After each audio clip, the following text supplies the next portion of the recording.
Hey guys, it's Boston. Today I'm going to be talking about how to grade iPhones so you don't get screwed, you don't mess up, and you also know how to price your devices properly. That way you can make money and know exactly what you're going to make as you buy the device, as opposed to playing some sort of guessing game, shipping it off to a direct buyer, and then waiting to see what you get, which is a terrible strategy. So I'm going to tell you the good strategy, which is to know how to grade these devices yourself. Now, if you're already in contact with direct buyers, you may be familiar with this. If not, you should, because direct buyers are much better than eBay. The prices are very comparable for higher end models, meaning A, B grade, sealed stuff. And I say that kind of laughingly because I haven't gone over what an A or B grade is yet, but you'll learn by the end of this video. And yeah, basically, if you're not using direct buyers, that's a whole nother topic, but you should be. I'll leave it at that. You can DM me in the school group below. Free group, join, ask questions. I can help you get it set up with some of this, some direct buyers. Tell you how to get access to my direct buyers list, all of that. But again, that's a conversation for another day. Let's talk about how to grade devices effectively. So within a direct buyer sheet, you're going to get something that looks kind of like this. You'll have swap, grade A, grade B, C, D, and then DOA, which just means dead on arrival. It's the lowest, worst condition phone possible, basically. Doesn't power on, usually has multiple issues, that sort of thing. And another thing to note before I go over individual grades is every direct buyer grades differently, and they'll have information listed in their grading sheet on how they grade. Some of them don't even use an A through D scale. Sometimes it's like A minus, C grade, D grade, which I think is really weird. Why would you have A and A minus and not just a B? I don't understand that, but some people do it that way. Traditionally, you'll have one that looks like this. This is pretty standard what I'll show you. This is what Atlas uses, which is pretty much the biggest in the United States, I would say, or at least one of the most well-known within the phone flipping community. They may not be the largest. I don't know. That being said, they're kind of just the standard. So I'll talk about how they grade, and this is going to give you a good idea on how to grade in general. So first up, you've got HSO or swap. For me, these are really rare. These are like the replacement devices typically, or a brand new device that just doesn't have the box, so it can't technically be open box. It's taken out of the box, not really used, but may even have some of the original packaging, like the little sticker on it, but doesn't come with the full box and accessories for it to be considered open box condition. So that's typically what you'd see in that category. Below that, you would have grade A, and I'm skipping over some categories here, but new sealed and new open is pretty much straightforward. I think you can figure those out. So brand new, but you've just opened the box, that's it. All the original packaging is together and everything. That's an open box. And then of course, brand new sealed is just sealed in the box. But below your HSO or swap grades, those are basically the same thing. I know technically they're different, but I think price-wise you'll get the same. And the general requirements for those are pretty consistent, very similar. Grade A is no scratches. So if you have even the smallest little scratch underneath the phone in the charging port or something like that, could be the tiniest little nick on the corner of the screen, that's a B grade device. And that can be super frustrating. You might not like it because maybe you're someone who's selling on Marketplace. Now you're going to sell to direct buyers. All of a sudden, you're getting less with maybe a B grade than you would have on Marketplace. It's just worth it when you're doing a certain amount of volume just to ship stuff direct buyers, not trying to meet up with people on Marketplace. And you'll understand that once you start doing a certain amount of device flips a month. It just makes more sense to focus more time and energy on trying to get more units as opposed to trying to get more for each unit. So that's what I recommend with that. That's why direct buyers are so nice. It's just a key. Sometimes you have to break down to build back up and really scale your business. And that's just how it works with direct buyers. Now, grade B would be your typical used device. Has a couple scratches, doesn't have anything like bad battery, cracked back. Some of those things are different deductions when it comes to direct buyers. So anything like that, I recommend just going on eBay, any sort of broken parts. But direct buyer, your grade A, grade B, new open, pretty much everything above grade B on this little chart right here is what you want to send a direct buyer, in my experience. If you're doing a ton of volume and you have good payments for grade C, grade D, all that, then yeah, maybe it doesn't make as much sense to go to eBay. I think there's another level for me to unlock where I just don't have time to list things on eBay, even though I'm getting a significant more amount of money by selling on eBay.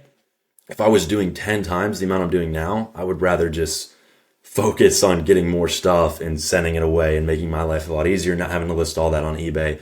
Because the time trade off there, it would make sense to do that.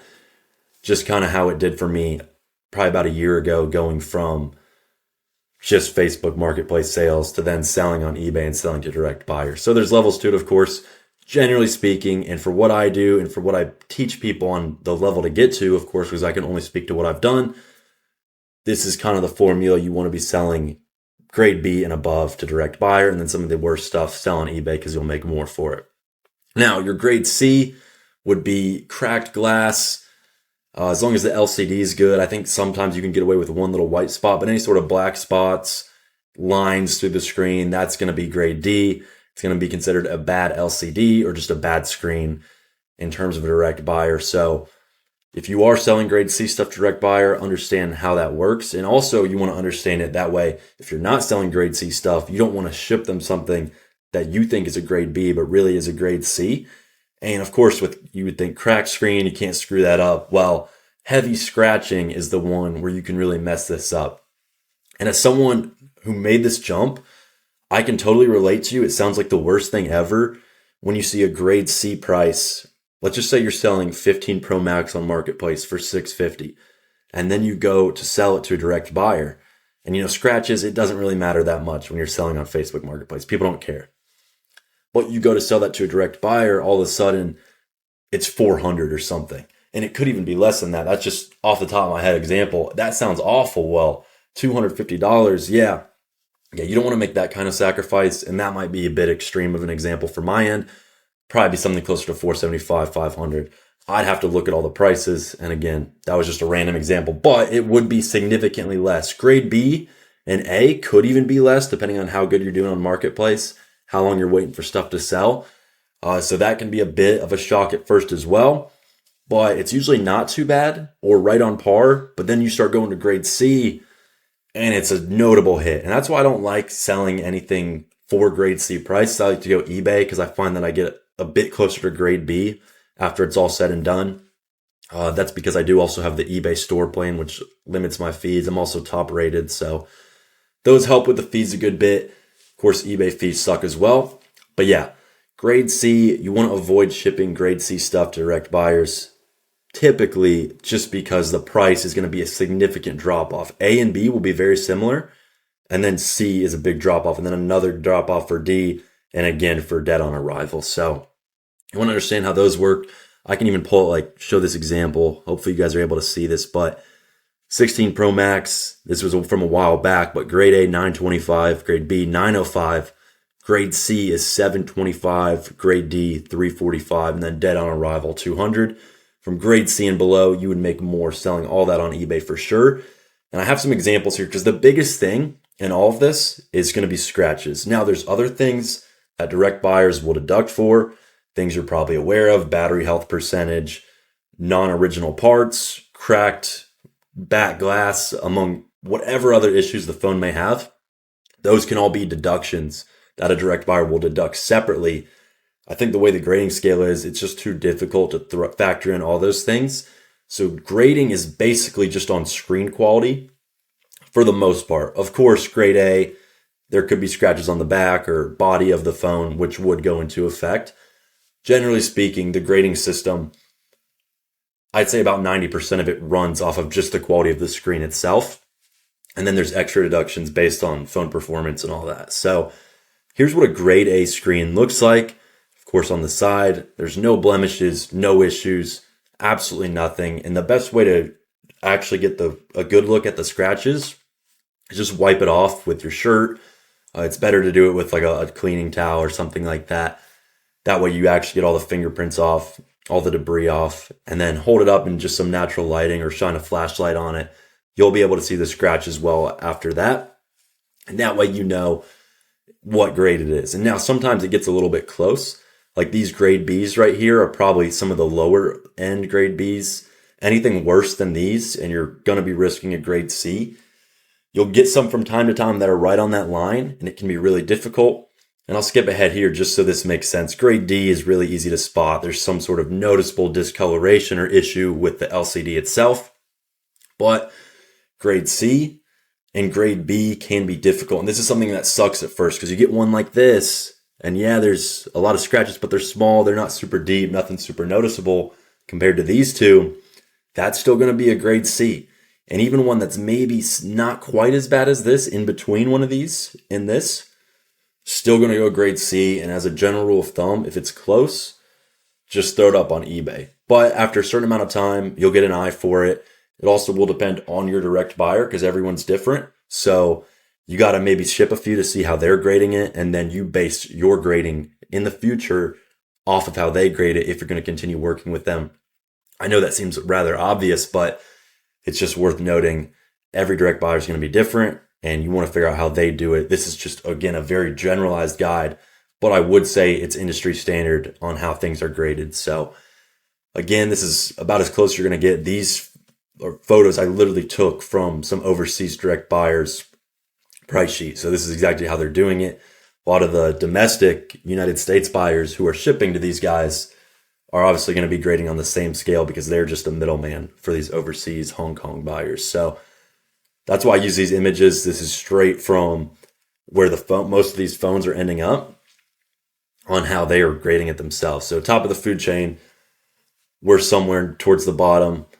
So you want to figure out where it is and how it is that they're grading.